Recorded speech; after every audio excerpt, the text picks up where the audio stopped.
Explosive plays crush the Bucs again. Their defense gashed, their special teams leaking, the offense leaving points on the field, and conservative coaching seal the collapse in Buffalo. Despite Sean Tucker's breakout 3-touchdown day and multiple takeaways, the Buffalo Bills put up 44 points. The most points the Bucs have given up in the Todd Bowles era. We're taking your calls and we're breaking it down on today's postgame. I want to hear cannons. Downfield, pull up, ball to the 5, touchdown Tampa Bay. Mike Evans does it again. Fire the cannons, Bucs. It's first and goal. That's picked off. And who else? Rondé Barber. And the Tampa Bay Buccaneers may ride to the Super Bowl with that one. Third down, 18. Dropping Gannon, looking Gannon. Those up with the head. Intercepted. 30. Derek Brooks 30. Brooks to the 25. 20. Derek Brooks all the way. There it is. The dagger's in. We're going to win the Super Bowl. And then the cannons come. Fire them. Keep on firing them. Keep on firing them. The Tampa Bay Buccaneers fall to 6-4 on the season. 44-32, your final score in Buffalo. The Buccaneers lose a frustrating game on the road. And another week where explosive plays are going to be the major story on the defensive side of the ball. But all in all, I think this is another week where more than anything, the Bucs couldn't play an ounce of complimentary football. Every single time there was a possession change, it was one of the three phases failing for the Buccaneers, regardless of if the offense had found a way to score on a long field. They, take a go-ahead touchdown, regardless if the defense had taken the ball away for the third or fourth time that afternoon. The special teams would let you down with terrible coverage.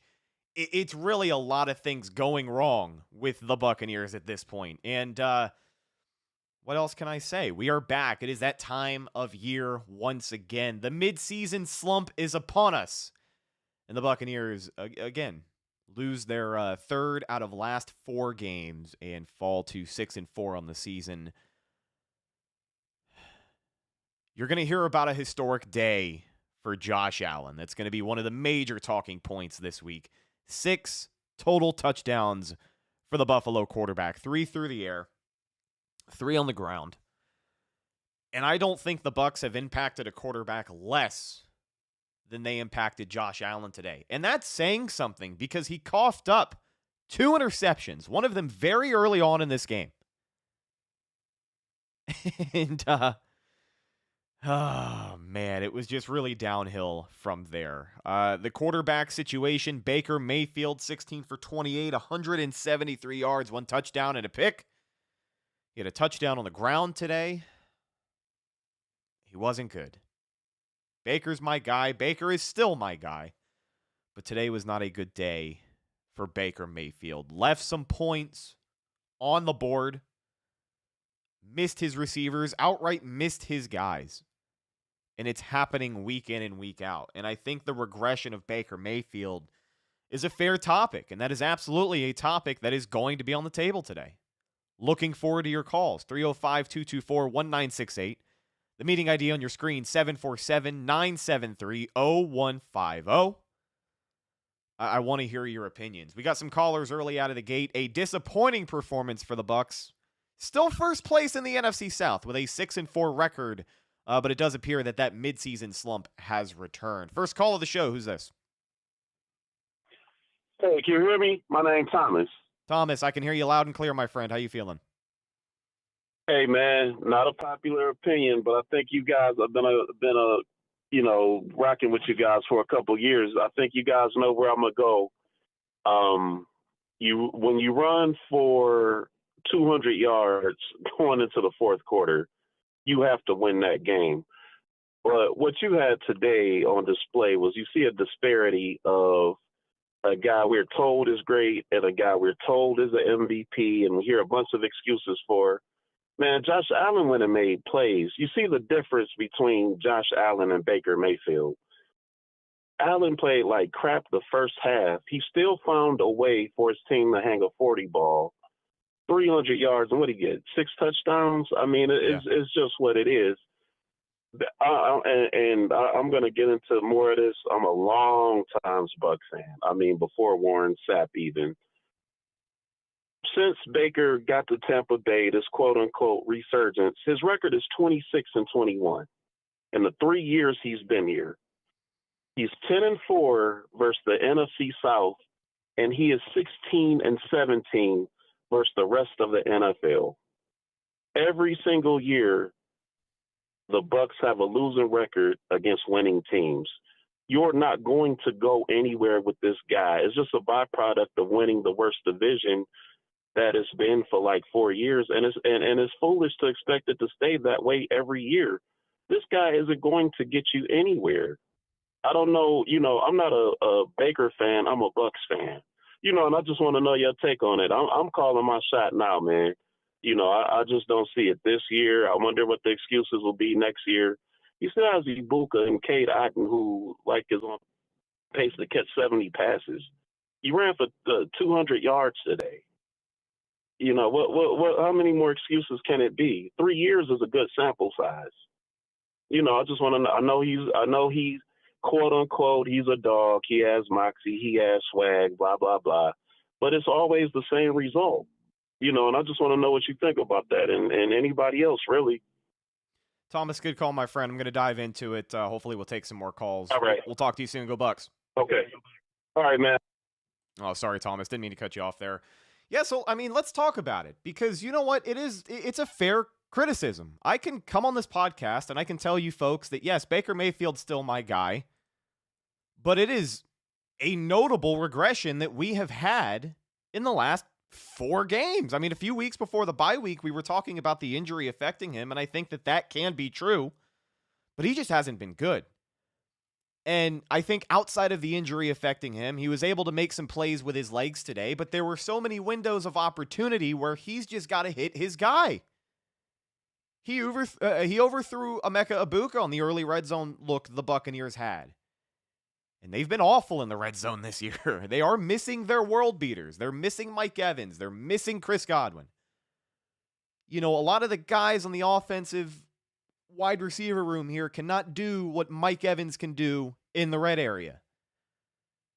But at the same time, you've got to hit the players you have available. And these are guys that are getting separation and are getting open. He just overthrew Egbuka. And that was the look that you wanted on that route. Tough catch, but Egbuka can make that catch if you put the ball where it's supposed to be. He misses Cade Otton on a critical play later on.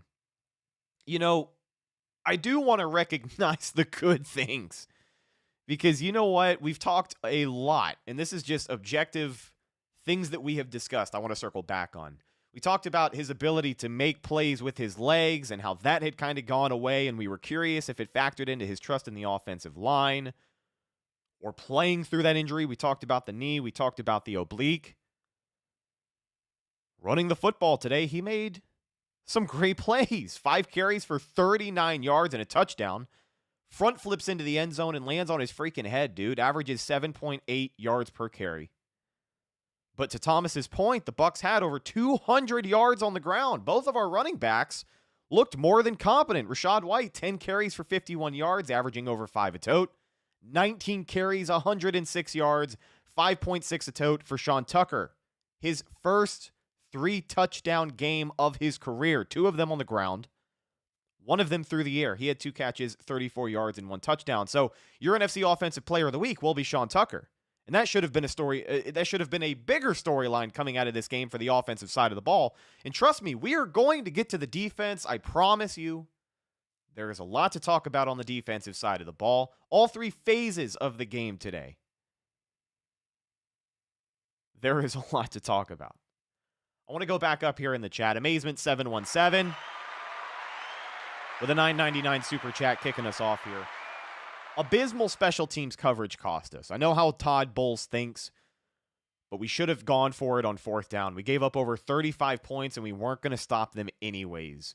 Very good point there, Amazement. Thank you again, friend, for the $9.99 super chat. The special teams coverage is going to factor into the defensive conversation just a little bit.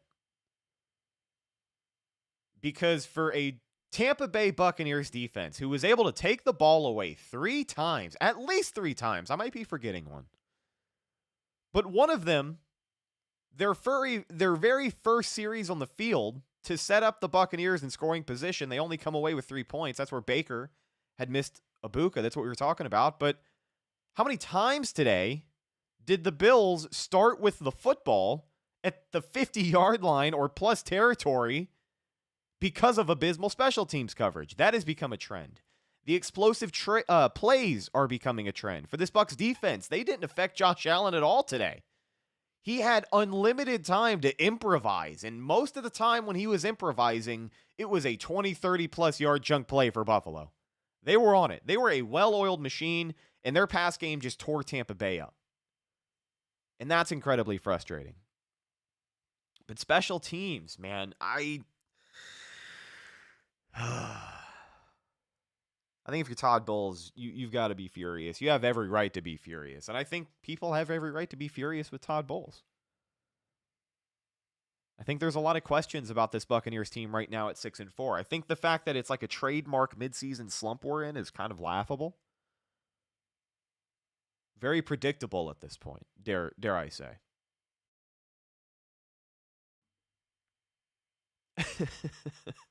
Yeah, it's tough to look at the stretch the Buccaneers are in now. Brutal in the chat here says the Rams might drop 50 on us. It's tough to look at the stretch the Bucs are in right now. Playing these teams, I mean, over the last 2 weeks, it looks like they're swinging above their weight class. I know the loss against the Patriots was a little more fluky. We can argue all day about the defensive execution in that one. More so the defensive execution, because the margins were really thin in that game. But today was just bad. And, Todd Bowles comes into the conversation because of the bad play from the defense, but also because of the conservative coaching decisions that we kind of saw. And also, breaking news, some more good news for the Buccaneers. The Carolina Panthers just beat the Falcons in overtime on Ryan Fitzgerald's 28-yard field goal. It is a 30-27 win for the Panthers. Falcons have lost 5 straight to fall to 3-7. Carolina is 6-5. So that lead in the NFC South is getting smaller as the Panthers continue to get hot and the Bucs continue to play tougher competition. Now, on the other side of this Rams game, you do have a somewhat favorable schedule. I mean, look at the Panthers now. You still have Carolina twice this season, which is just a scary thought the way that they're playing right now. They know that they have a chance, and that's going to carry them through the end of the year. So let's get into some of the individual performances today for Tampa Bay. We've talked about Baker Mayfield. I want to continue the discussion a little bit on Baker Mayfield. For everyone just joining us, give us a call, 305-224-1968, 747-973-0150 is the meeting ID on your screen. 16 for 28, 173 yards, 1 touchdown, 1 on the ground, and 1 interception. And a pretty terrible interception at that. I'm not really sure if it was just like Sterling Shepard coming out a little too flat and the perspective was weird, or if Baker just made a bad throw. But I'm going to go with the latter because there have been a lot of bad throws for Baker Mayfield these last few weeks. And that's, again, another thing that's going to be circled. He's had clean windows despite the injuries in the wide receiver room, despite the injuries on the offensive line. He's had clean windows. I thought Josh Grizzard called a decent game today. I mean, we're all sitting here talking about it. Over 200 yards on the ground for this Buccaneers football team. And Sean Tucker did it with under 20 carries. You got about 30 carries between your two backs, and I think it was the best possible situation that you could have asked for. And even with that, there were just so many windows where Baker couldn't hit his guys. And it is concerning. I hope that he can get back to the guy that we saw in the first 5-6 weeks of the season. And, as of right now, I can't pinpoint why he was off as much as he was today.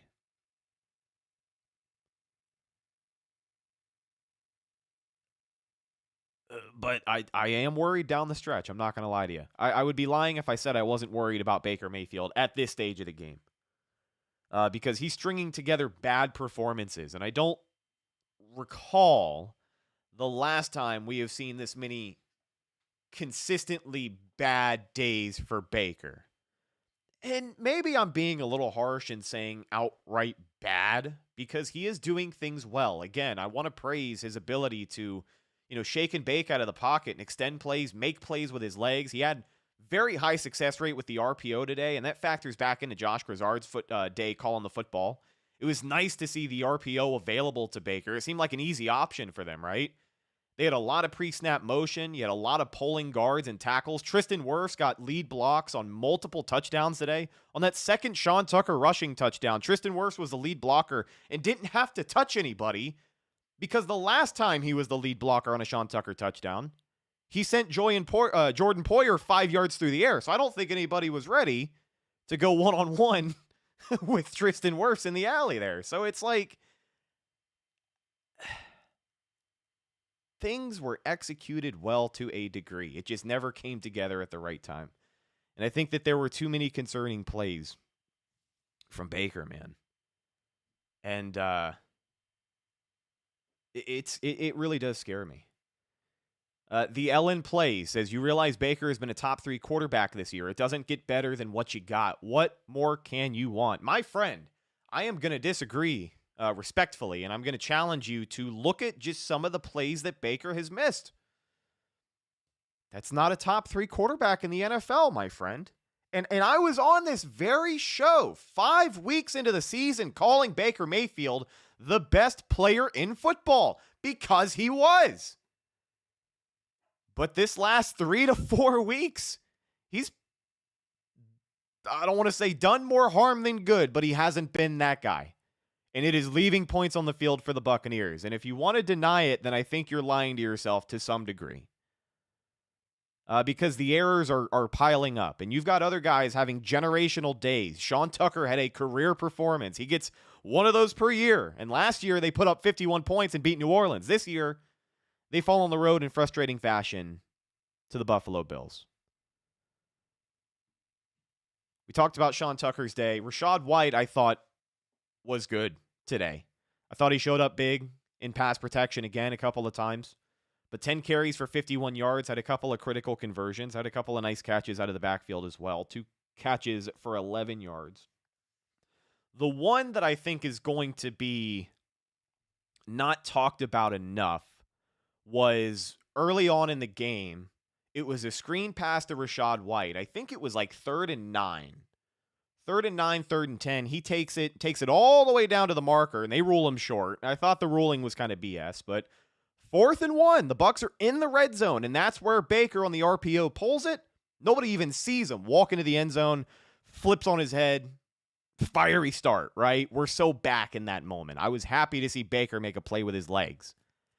That's the kind of stuff from Rachaad White that I don't think gets talked about enough. And a really good day for him. I didn't hate Josh Grizzard's game plan. I think we can talk about the errors with Baker Mayfield. I think we can talk about the inconsistency with the offensive side of the ball. But I thought Grizzard called a fine game today. We saw a lot of pre-snap motion. Again, we saw a lot of eye candy. And Sean Tucker on that touchdown catch. That's a nice little wheel route, if I'm not mistaken. Just comes out. Nobody's down there. You love to see it.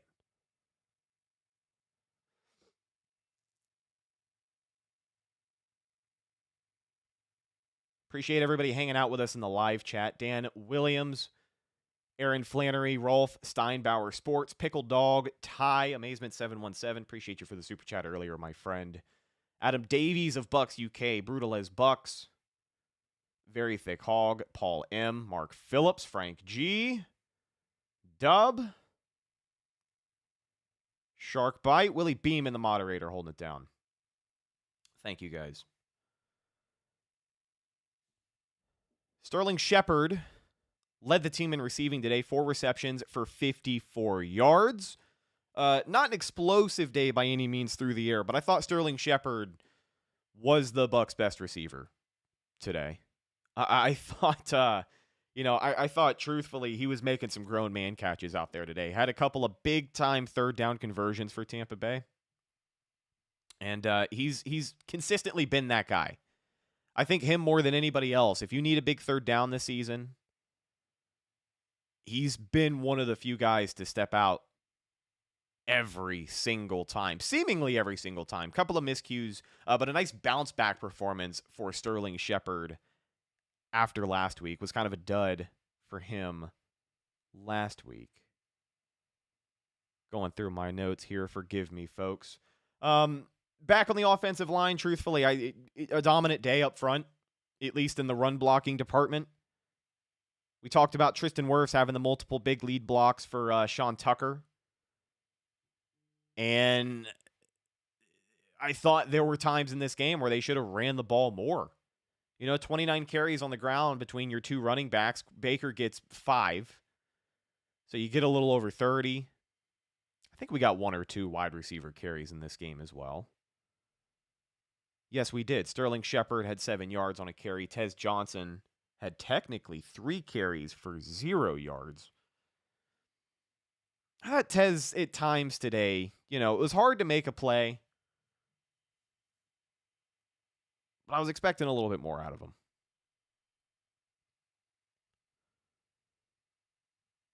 I think everybody expected a little bit more out of Baker Mayfield in the passing game, especially the Bucs showcasing the ability to put up 32 points.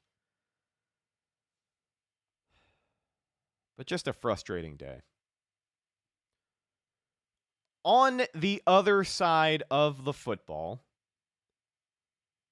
we'll go back and forth too. I got notes all over the place. But on the other side of the football, I want to talk about Todd Bowles. And I want to get a little bit more into his conservative approach for the Buccaneers. Late in the game, the Bucs are facing 4th and 2. They're down a score. It's a 1-possession game at this point. And it's kind of got to have it. You're deep enough in Bill's territory, I thought, to at least justify going for it. I didn't think you had much of a choice, considering how gashed your defense had been all afternoon. Tackling was bad. Explosive plays were bad. They were playing on a short field a lot of the time, but that can only get you so far. But I think that it was kind of a regression from Todd Bowles, and that was interesting. It really was. The explosive plays, Anthony Nelson in man coverage against James Cook is never a great idea. And, the Bills certainly made him pay for that. I do want to talk about some of the good plays on the defensive side of the ball. And again, we go back into individual performances. I thought Jacob Parrish was huge. Jacob Parrish and Tyke Smith, I thought both of those guys were absolutely huge, especially in the first half. Tyke Smith deflects the ball on that first series, and Jacob Parrish comes down with the interception, sets up the Buccaneers at the Buffalo 7-yard line. Bucs can't get in the end zone, but they do get 3 points. Jamel Dean, by the way, left the game with a hip injury. I think that's going to be something that can't be forgotten when we talk about the defensive performance throughout the day. Jamel Dean was questionable at first with a hip injury and then ultimately ruled out, did not return.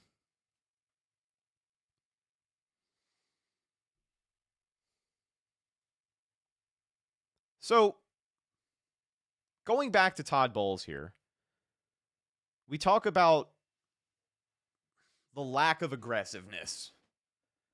And I want to go to that 4th down in the red zone on that opening series. The Bucs decide to take the points there. And this is where I want to open up the conversation a little bit, because you can go 2 different ways here. You're within the 5-yard line. It's 4th down. Very beginning of the game. Scoreless game.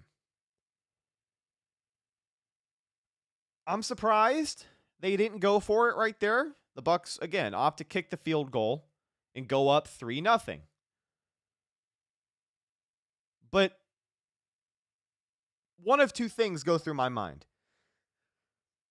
Do you not trust your red zone offense to score on 4th and a couple of feet? Because listen, after that series against New Orleans a couple of weeks ago, I get it. There hasn't been a lot of redeemable red zone play And there hasn't been a lot of guys stepping up in that area to make me trust that they can out-scheme somebody or just, win a matchup in the red zone. So I understand if you don't trust your offense to score on fourth down. But even if you go for it and you miss it, Buffalo's looking at like a 96-yard field. You can pin them inside their own 5-yard line.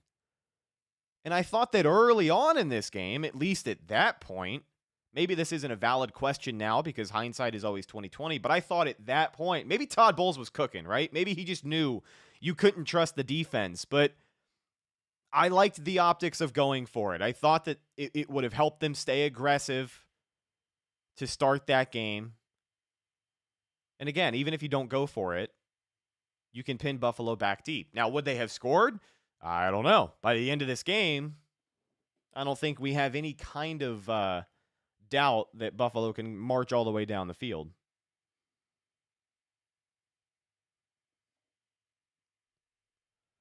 Yeah, Jared, I agree. I would have gone for it.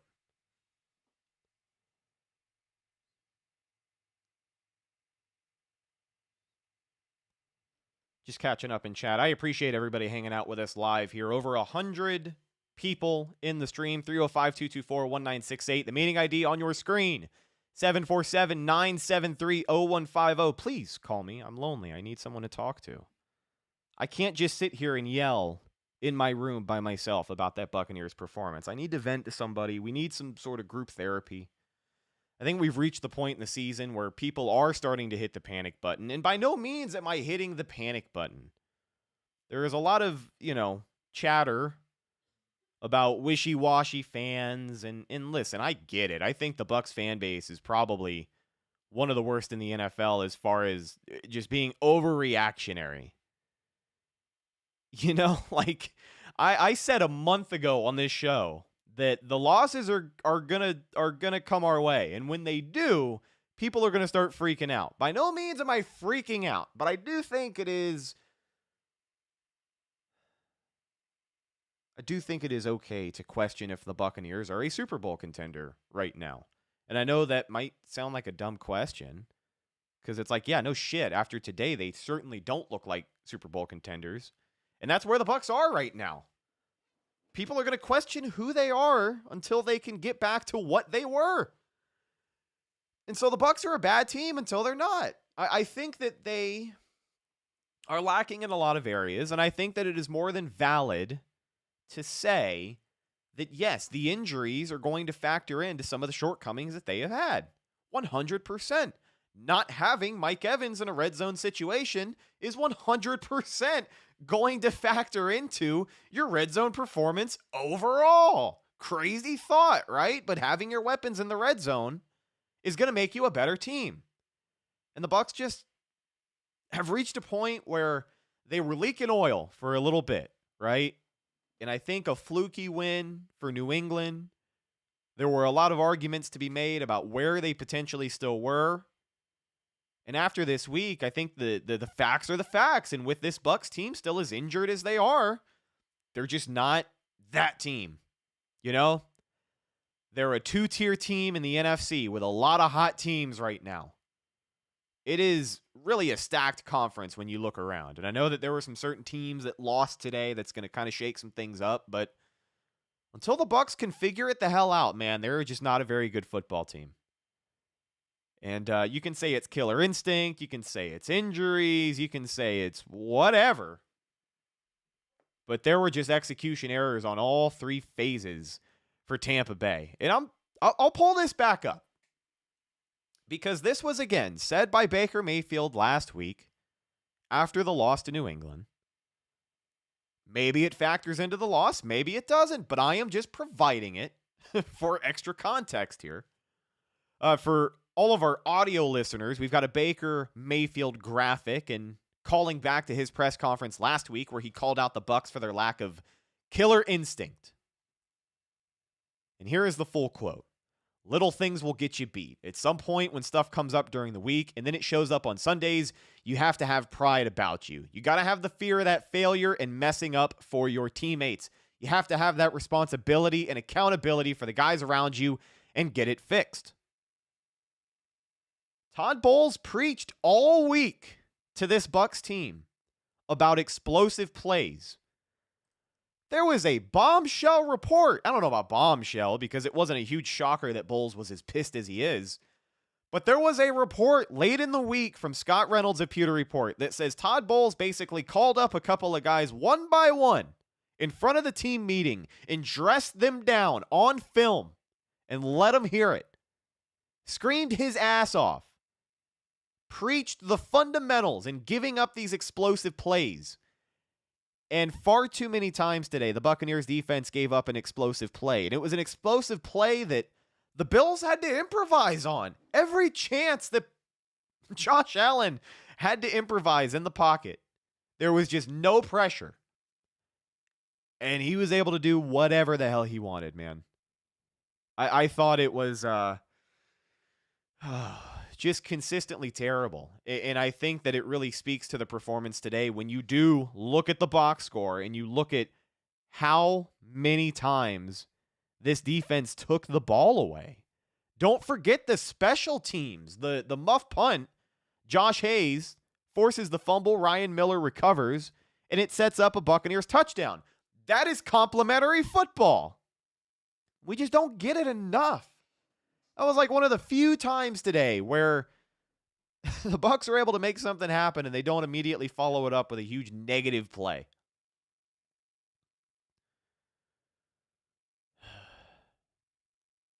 But with that being said,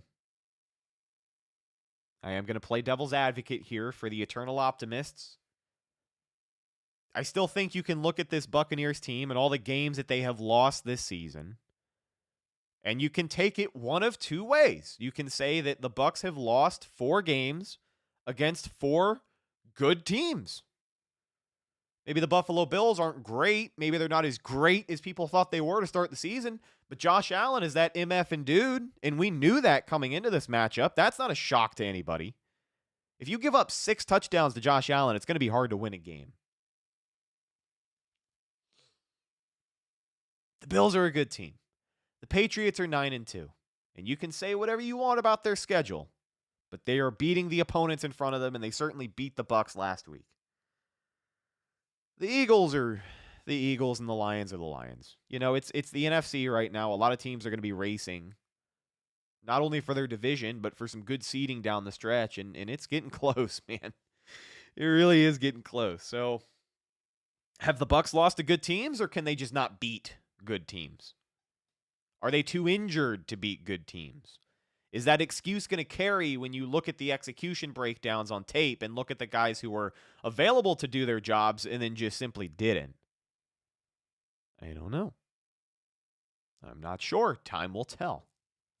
Right?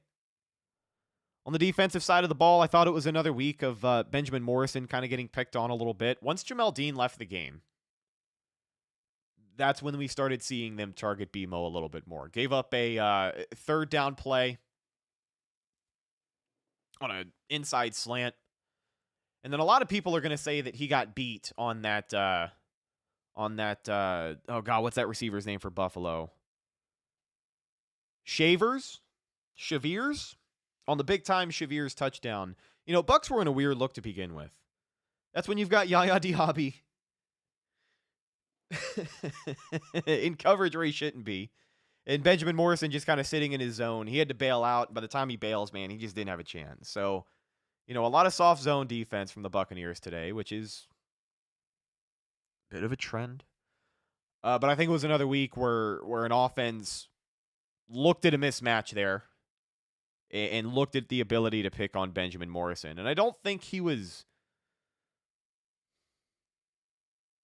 I don't know. I don't think he was as bad as last week, but he was on the field a lot more. So we're going to have to see what the snap count looks like. And, you know, it wasn't a strong week for him. He certainly wasn't great, but I hope he can develop and not continue to be the guy getting picked on. But a tough spot for him to be in, especially with Jamel Dean going out. I thought Zion McCollum was not good. Maybe he had his moments, but, you know, the McCole Hardman sideline toe tap catch after the deflection or whatever, that was backbreaking. That led to points for Buffalo. And I thought on that play in particular, he just kind of stood there and watched it happen. I don't know if he was in a position to make a play on the tip drill kind of thing, but I thought he could have done more than what he did. He just kind of stood there. And I think he's been on the receiving end of a lot more big plays this season, and that is definitely concerning when you look at the Bucs just gave him a bag. And you hope that the players you pay to be franchise guys don't regress into just another dude, but right now, in a defensive back room full of guys who are having strong seasons, when you've got a Tyke Smith, when you've got a Jacob Parrish, when you've got a Jamel Dean having the season he had, we'll see what his injury is, but even Benjamin Morrison at times has popped up in run support. He's good at hitting people, that's for damn sure. I think all of those guys have made more plays than Zion this year. I know we got that preseason interception, but if I'm not mistaken, I don't think he has a single takeaway this season. And that's, without a doubt, a concern. Going back in through the sequence of this game, early on for this Buccaneers defense, one of the most concerning things that we saw just through the first half of the game, the Bills' first five third downs, they went 4 for 5. And they were able to make a fourth down conversion later on in this game as well.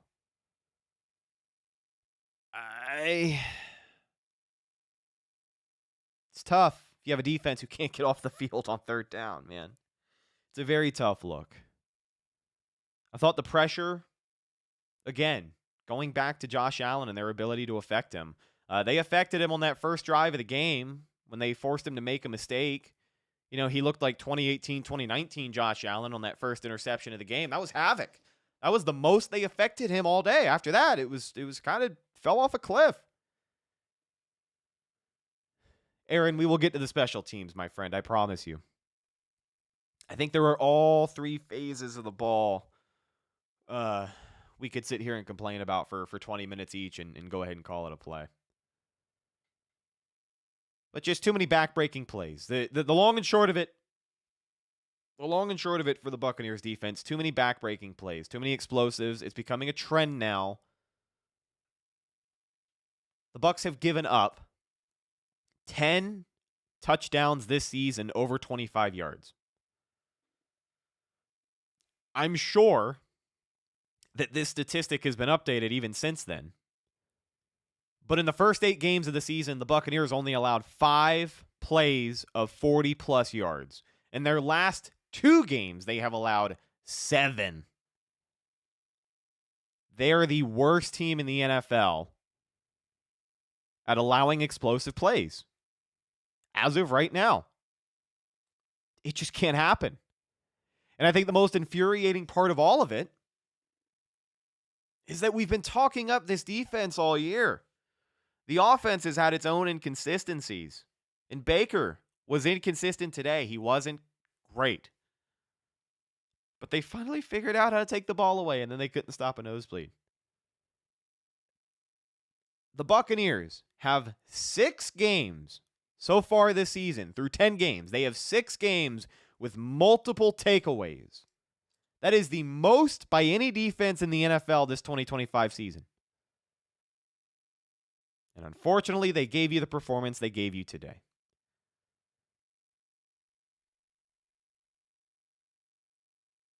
Let's get into special teams.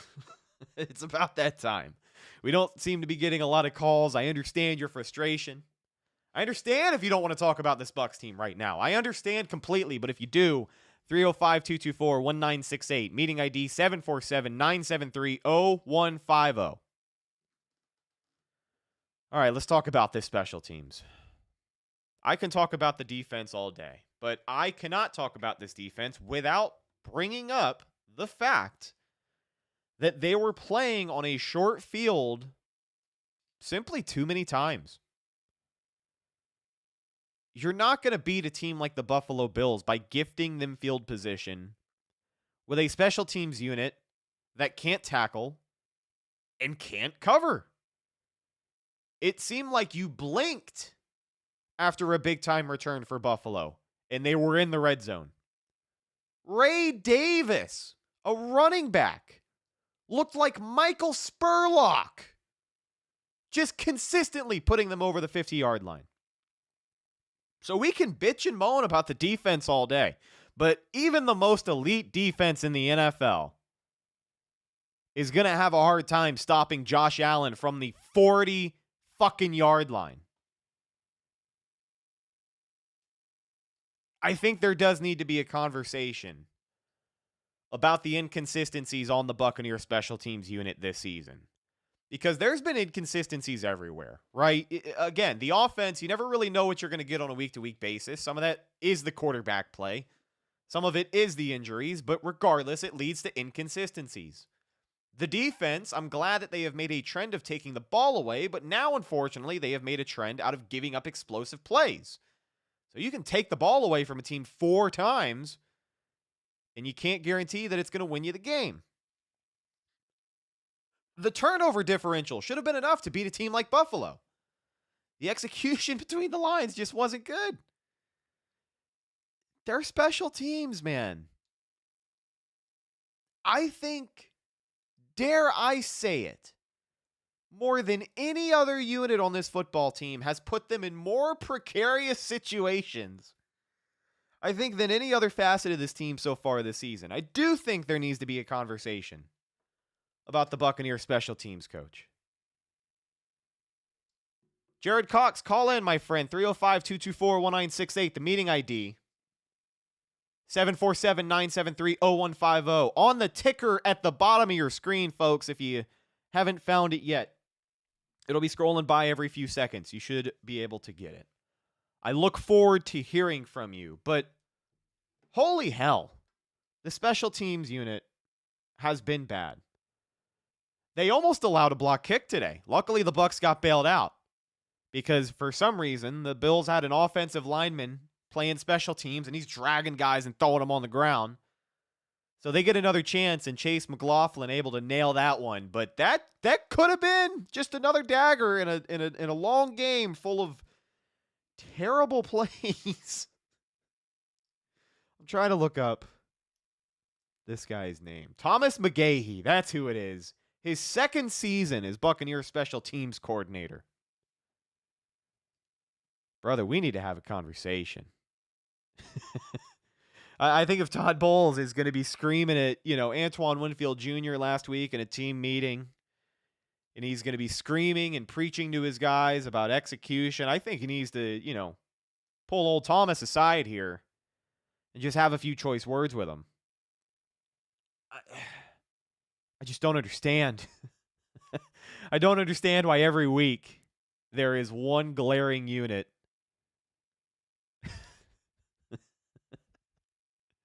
And this week against the Bills, it was glaring issues by all 3 units. I don't want to shoehorn everything on the special teams because it was a collective team loss for the Bucs. They deserve to lose this game. But I do think when you talk about the defense, the short fields have to be a part of the conversation. I think it is illogical to not include that context. Because I truthfully think coming into this game, it wasn't unreasonable to expect the defense to get more stops than they did. The Bucs were second in the NFL in pressure rate coming into this game.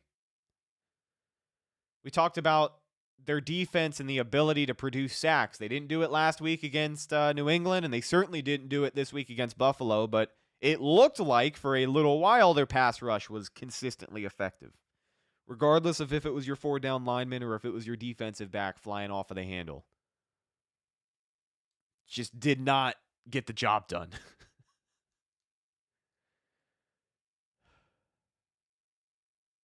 It really did not get the job done.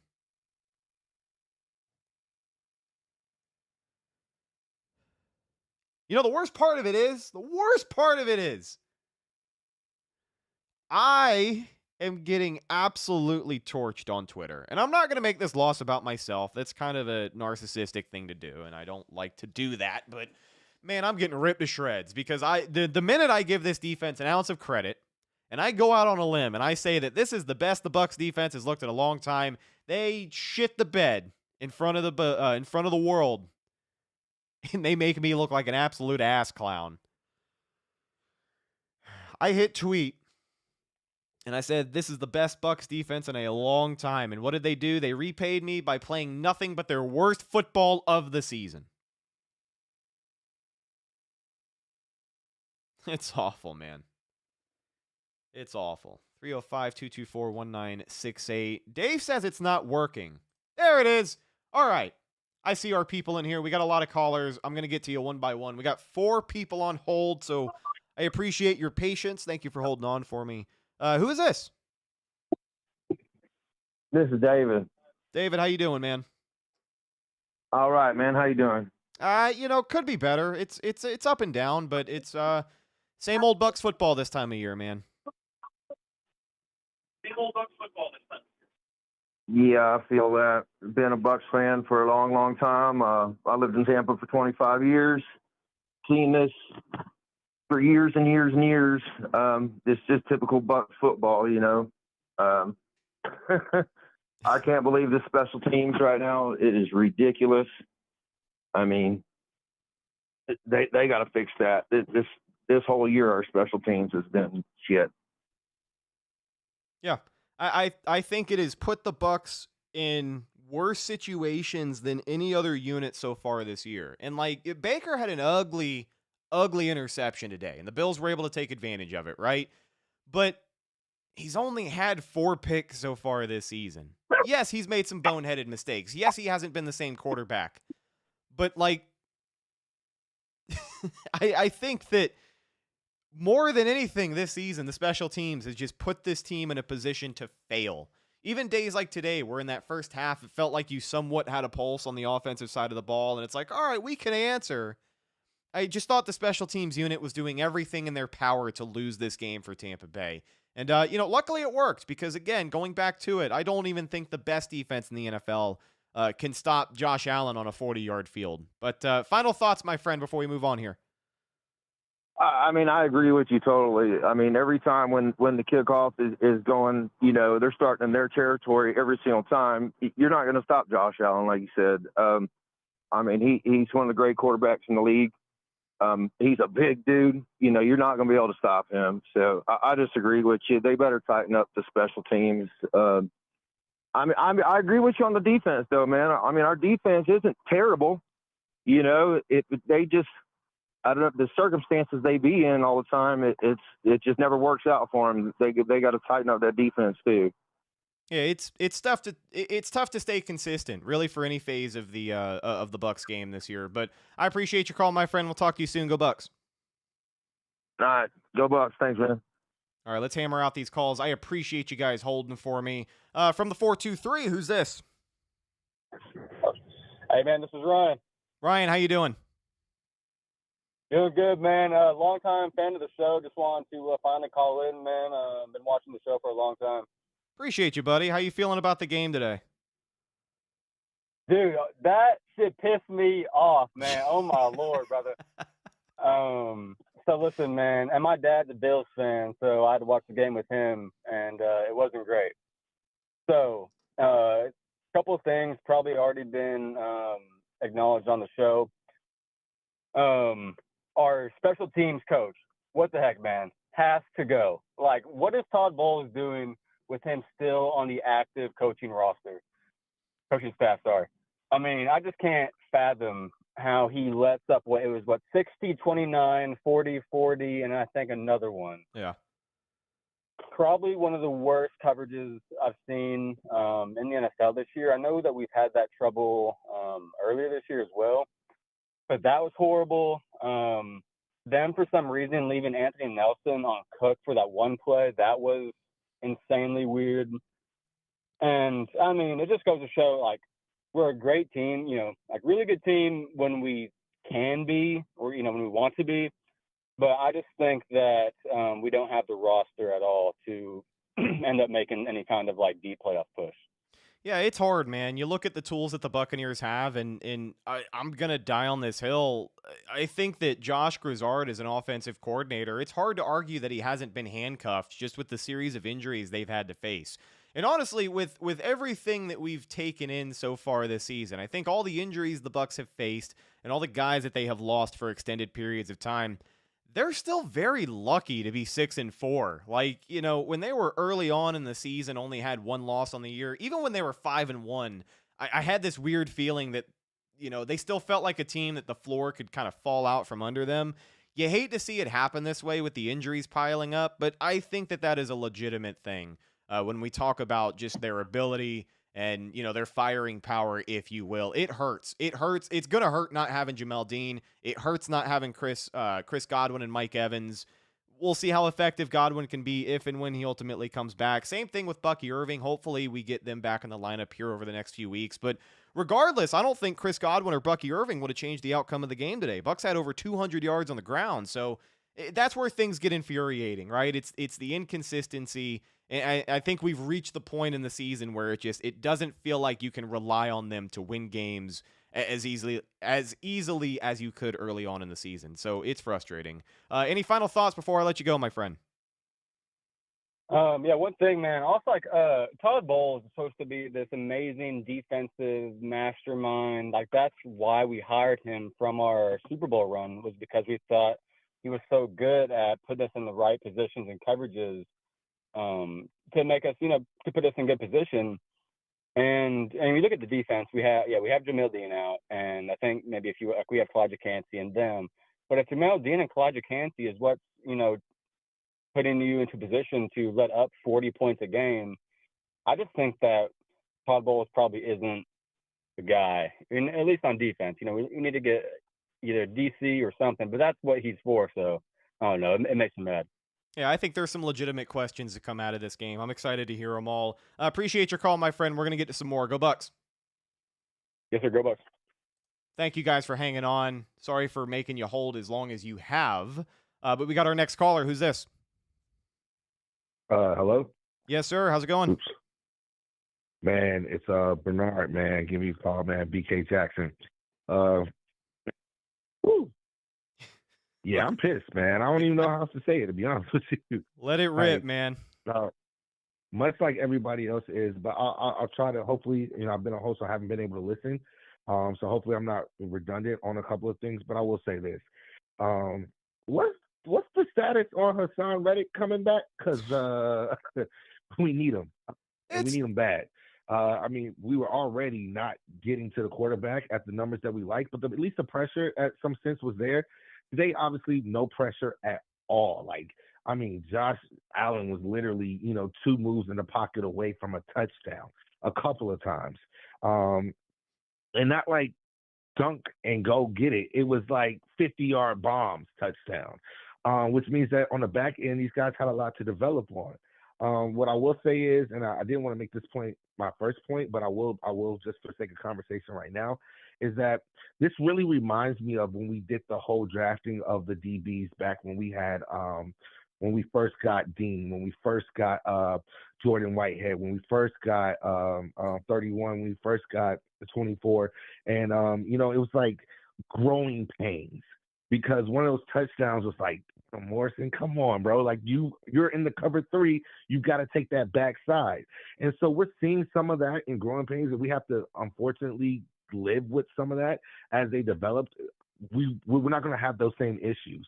But what I do have a question is that, I remember watching a bunch of those Super Bowl runs and watching Devin White talk and just say, you know what, at a certain point, I knew I was going to take the game over. Or I went over to Antoine and said, yo, you got to go make a play. But it's going to be me or you that makes the play. My question is, who's saying that on the defensive side of things? Like, let's take it out of the coaching hands. Like, who's saying that at a certain time and say, I understand the situation we got, first-time play caller, first-time OC, quarterback's not accurate, but who's on the defense saying, yo, I want to be on the field with the game on the line, and I'll make sure we take it home? Like, that's my question, and it can't be a Levante David, who has been there, obviously. We love Levante. Like, don't get wrong, Ring of Honor, Hall of Fame nominee, like, yes, all of that, but who is going to actually take that mantle and bring it home? Because I feel like ever since we lost Devin White, more than the subpar play and the off the field crap, whatever happened, we lost a dog on the defense, and I haven't seen anybody replace him since. So that's my bet on the defensive side. Special teams. Oof. Hey, man, it's not about just kicking the ball. It's not just about punting the ball. You got to cover. What the heck is going on? I was on the same call, making these same calls earlier in the season, and these are the games that I was thinking about. I'm not thinking about about the Jets. I'm not thinking about this whole a win is a win. To me, has always been BS. And I do understand that it's hard to get a win in the NFL. But my rebuttal to that is what is the goal here? One and done in the playoffs just to win the NFC South? Or like to me, that's low-hanging fruit for a team with this much talent, even with the injuries. And it's not necessarily about who we didn't have. It's how we played with what we had. So that which leads me to when we get to the offensive side. Let me ask you this, because I say this every week. And as long as we're winning, y'all just, hey, please buy it. Where are the schemes at, man? Where are the schemes? Watch this, for instance. If we're in red zone, you could probably call 2 or 3 plays to Mike Evans. You know exactly what's going to happen. There are certain plays where you can see like, oh, they schemed this particular play for this player. We haven't had Chris Godwin all season. We haven't had Mike Evans for a greater part of whatever many games this is. We haven't had Bucky for 6 games. Where are the schemes for this? We saw scheming last year when we had no wide receivers for Cade Otton. Where are the schemes that you were there? You were there, Grizzy, last year. Can we not recycle some of those same plays? Like, where are the schemes for Ibeka, the actual schemes for Ibeka, the actual schemes for Tej Johnson? Like, where are their schemed plays where Baker steps back 3, Baker steps back 4, Baker steps back 5, and the ball is out and he's wide open because we drew it up that way? Where are those plays at in this playbook? And as much as you want to hold Baker accountable, and for God, we need to, because don't get me wrong, hey, man, you live by the sword, die by the sword. Baker, we love you, but you're playing like crap. But at the end of the day, you got to hold Josh, first-time OC, first-time play caller, got it. However, bro, you're in the seat. You're the guy, so we're looking at you. You've got to be better. You have to be better. You got to be better in the red zone. That was trash again. For 9 weeks, we've been ass in the red zone. Like, it's ridiculous. I can't even tell you how many times I called run on second and short today. At what point do you set that run up for the play action bomb over the top? Like, at what point do we not get so predictable? Don't get me wrong. Yes, we did have some great runs today, and I'm always a fan of running the ball. However, at what point do we not get predictable? At what point do we scheme other players open? All you're going to have next week is probably Tej Johnson and Ibeka. Like, Ibeka didn't even barely get the ball this game. There was no schemes. Every throw was contested. So at the end of the day, I'm looking at my OC at if the player's talent is what we have, you got to be great from a coaching perspective.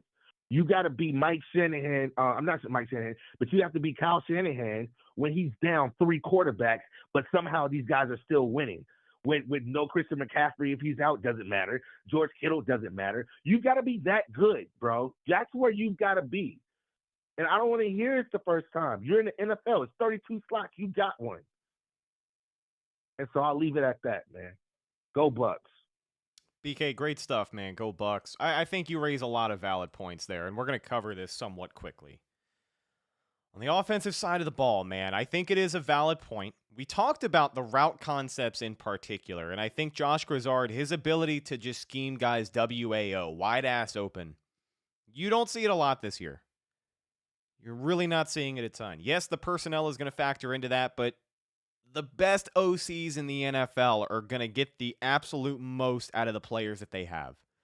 And Cade Otton is a guy who can get wide ass open in this offense. He's a good wide receiver. He's a good tight end, and I don't think we see enough of him, quite frankly. Again, the Bucs are the only team in the NFL right now with 0 tight end touchdowns this season. But on the other hand, my friend, Bucs had over 200 yards rushing on the ground today. Baker had an ugly interception, and you could argue that Baker was the main reason the Bucs left points on the board when he's not hitting his guys downfield. I think the inconsistencies at quarterback are going to kind of cancel out some of those shots at the end zone that you have.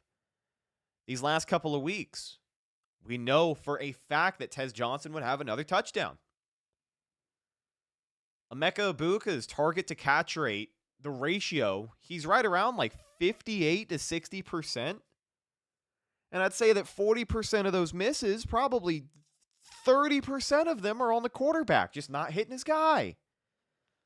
So, like, yeah, I do think that Grizzard can do a better job of scheming guys WAO, because Liam Cohen did a really good job of doing that, and he's done a decent job of doing that so far this season in Jacksonville. So maybe the Bucs are lacking that 100%, especially when you're missing firepower on the offensive side of the ball. But, man, even when he's had the windows, sometimes he has a quarterback that can't make those throws. And I think that is, one of those things. Special teams. The lack of ability to adjust how they were approaching kickoffs, I think, is another part of the conversation for the special teams coordinator. After your first, 3 40-plus yard returns given up, maybe you just kick it out of the back of the end zone. But nope, I don't think the Buccaneers adjusted their approach until late in the third quarter. Like, that was, that was malpractice to some degree. I think 100% it was malpractice. So if we want to take accountability and we want to point fingers and we want to say that guys need to step up and do their job, I think special teams is 100% got to be a top talking point within the Bucs front office this week. Let's get to some more calls. We appreciate you guys and your patience. Who is this? Hi, this is Jared. Jared, how you doing, friend? Good, man. First time caller, man. I appreciate the show. Yeah, man, like all those points that you guys made, the previous caller and you, I'm just gonna kind of echo a lot of them. Yeah, it's Baker. I'm glad to see him, back to his usual healthy self for the most part. But yeah, unable to capitalize on those turnovers is a big deal. Also, special teams, just like you just said, make adjustments. Like after 2 or 3, gashes in the kick return game, pick it out of the back of the end zone or adjust something on coverage, something. The special teams coach is terrible this year, I have to be honest. Also, yeah, these injuries are starting to mount up, and I don't know, man. I don't know if it's our year this year with all these injuries and the growing pains, like the previous caller said, in the secondary. Also, the growing pains with Grizzard this year. I don't know, man. It's a tough year this year to watch, but next week I think is the most important game on this three game stretch that we have here, and we played all these games close, although we fell short. I think Todd needs to be a little bit more aggressive, kind of have a better feel for the game. Like I texted earlier, that fourth down and 2 there towards the end of the game, I think he needed to be aggressive there, and we needed to go for it because, that's just the way the game was going. It was a back and forth, and I kind of knew when we punted it then, and even when we stalled out before the punt, that I kind of felt like that was probably the game there, and yeah, that's kind of all I have to say on it right now. Hey, good call, my friend. We'll dive into it and start to wrap things up, but good hearing from you. Go Bucs. Yeah, you too. Go Bucs, man. Man, it's frustrating. It is incredibly frustrating. And the Todd Bowles perspective of it, these are valid questions about where the Bucs are as a team this season.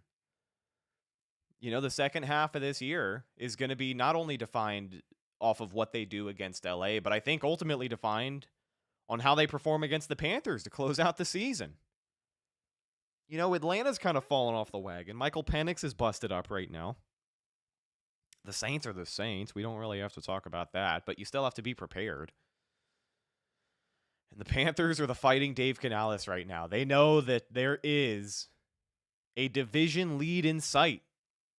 And it's the first time for years that Carolina has been able to buy into the second half of their season and play for the division. A lot of factors at play here for Tampa Bay. And, if you could have found a way to win one of these last two games, it would have gone a long way in cushioning the blow of what can potentially be that trademark midseason slump that we have seen from Todd Bowles football teams. It's incredibly disappointing that the Buccaneers start 5-1, and they are now just 1-3 since that historic start for their 50th season. Let's get to our next call from the 727. Who's this? Hello, this is David. David, how you doing? Good. So I just want to point out a few things. Number one, if we ever going to be a serious team, okay, that fights for Super Bowl, we got to quit this nonsense that we can only improve the team through the draft. That's number one. We haven't had pass rushers playing for the last 3 years, okay? Ever since Devin White left, we did not address middle linebacker position. And we keep doing serious mistakes on the draft, especially when it comes to using first and second round picks. So, to pretend that Todd Bowles can do something about it, okay, when we are making that many mistakes on the general manager level, is just not very realistic. And today, if you watch the game again, you're going to see that we started well, putting a lot of pressure. Dean got hurt.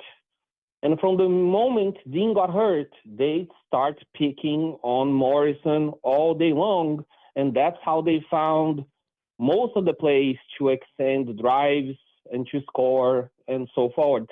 And every game is just a different player, because today it was Morrison, and then the last game it was Dennis. And we cannot be a serious team that fights for Super Bowl championship when we have a general manager that fails the team year after year after year. And that's what Jason Light does. Right? He was a mediocre manager for a very long time. He built part of a good roster because the team was always on the bottom of the NFL. So he was always drafting well when he had top 13 picks. And I wonder what kind of manager wouldn't draft well when you are constantly among the first 13 picks of the draft. But then the truth is, in the moment when we started to play a little bit better, Tom Brady came to town. He gave us a Super Bowl. Tom Brady was the guy responsible for hiring the right people in free agency that year so that we would finally win a Super Bowl win. And then from then on, it was just down the hill, because Jason Light, he cannot draft well, especially using first and second round picks when he's on the bottom of the first round pick. That's just the reality. And then today we're gonna see this. Today, for example, we're gonna see Sunday Night Football, the first game from Chavon Revel.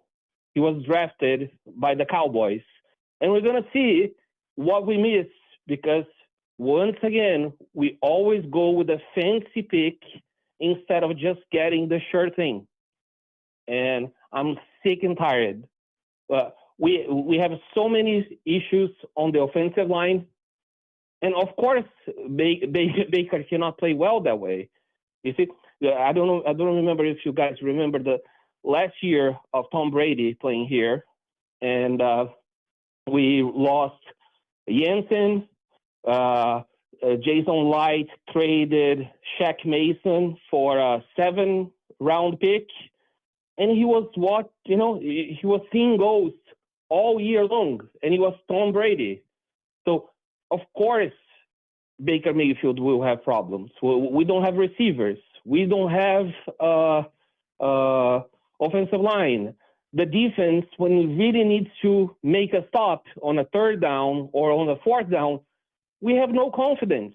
And we're never going to have confidence because we don't have the human resources to get to the quarterback. We have no pass rushers. We have a horrible middle linebacker room, and the only guy that saves is Lavonte David, but he's getting old. And we keep doing mistakes on the draft year after year after year.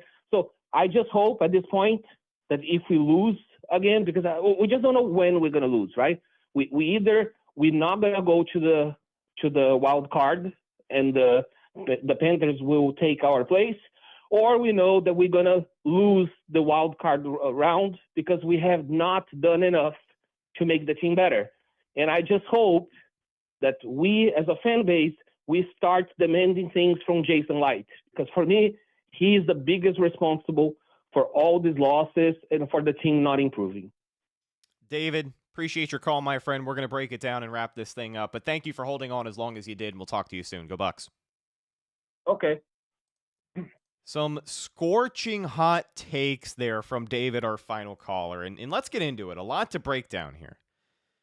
First off, that's not the first time that David has called in and brought up Jason Light and voiced his displeasure at how the GM has handled roster management. Now, we can talk about the draft picks all day, and I completely understand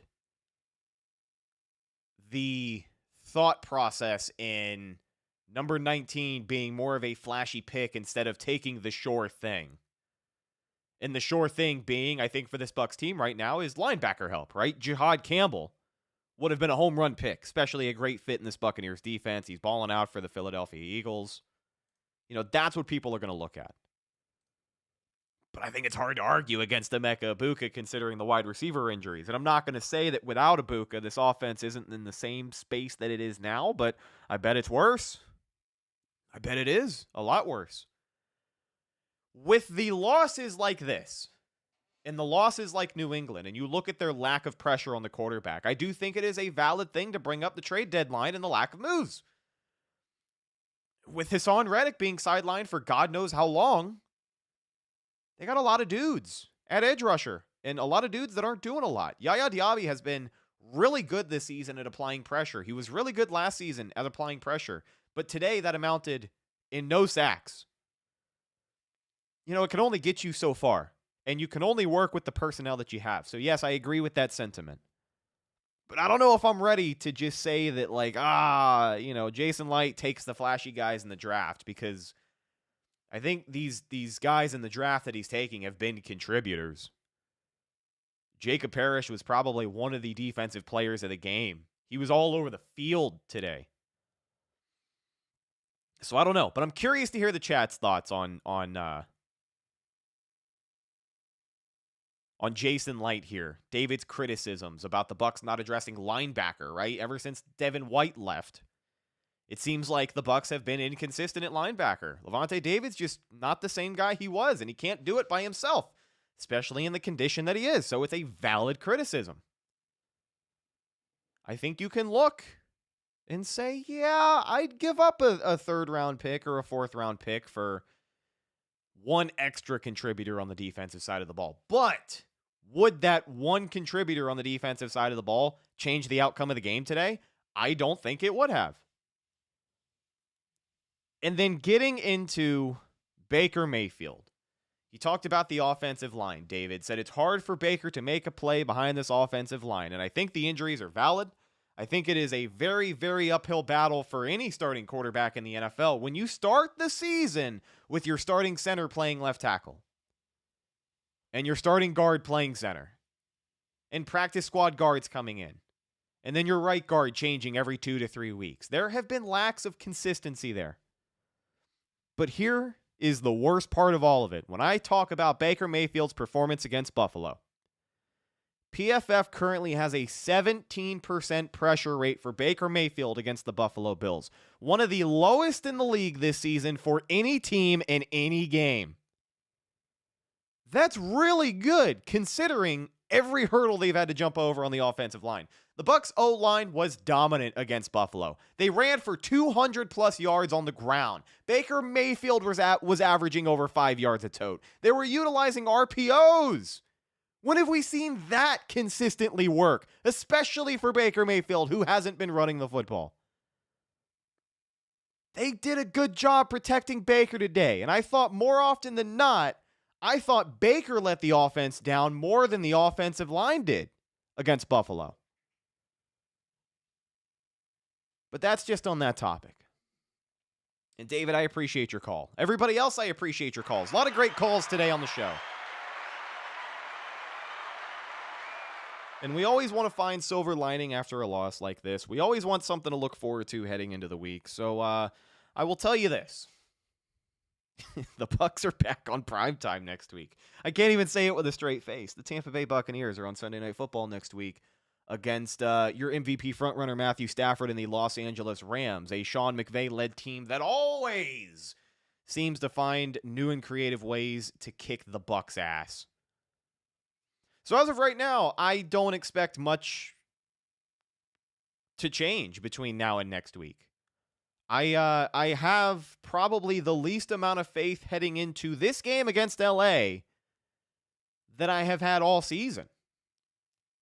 A 5-1 start has now turned into 6-4, and it is a trademark, which is a damn shame. It is a trademark Todd Bowles midseason slump for the Tampa Bay Buccaneers. They find themselves at 6-4, and with more questions than answers after that loss to Buffalo. Things have got to change. How quickly are they going to change? Who the hell knows, man? But this is where we are. The Bucs are a bad team until they're not.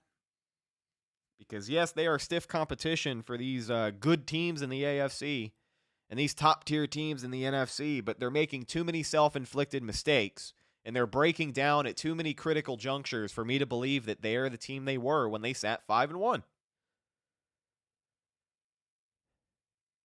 And as of right now, I think the people who say they look like a wild card exit, you're valid in saying that. It's going to be a lot of finger pointing again this week after a loss like that. Going to be a lot of questions brought up about Todd Bowles, about Jason Light from our good friend David, and more conversations of this, that, and the other. But with all that being said, that's just about going to do it for today's post-game episode of the Cannon Fire podcast. I want to thank you guys for hanging out with me a little over an hour tonight. We went long, close to an hour 20. There was a lot to break down from this game, and I think all the concerns are valid. I think things are going to get a little bit better if the Bucs can get healthy enough down the stretch here to, hopefully find some consistency. Maybe that'll stop the bleeding. But until you get your world beaters back on the offensive side of the ball, consistency is going to be hard to come by. And, it's a trickle-down effect. So any criticisms of Todd Bowles this week, more than valid. A lot of questions to be had. But follow the show on social media, Facebook, Instagram, and Twitter. All of those are Cannon Fire Podcast. Best place to go for updates on the show. And, of course, Buccaneer news as it happens. You can follow myself, Instagram, and Twitter at Rhettakus, Rhettakus. If you follow me, I will follow you back.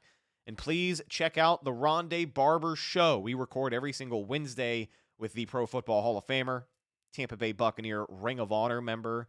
And he was actually up in the booth today, replacing Dave Moore on the radio broadcast with Gene Deckerhoff. So if you got to hear a little bit of that, lucky you.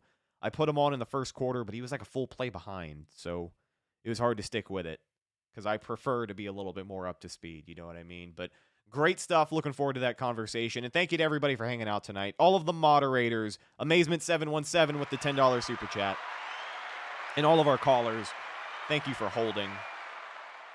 Hopefully things get better for our Pewter Pirates, but certainly a rough road ahead as they look to get healthy. I'm your host, Rhett Matthew, signing off for the callers, I guess. We will talk to you in the next one. Until then, and as always, thank you for listening, and go Bucs.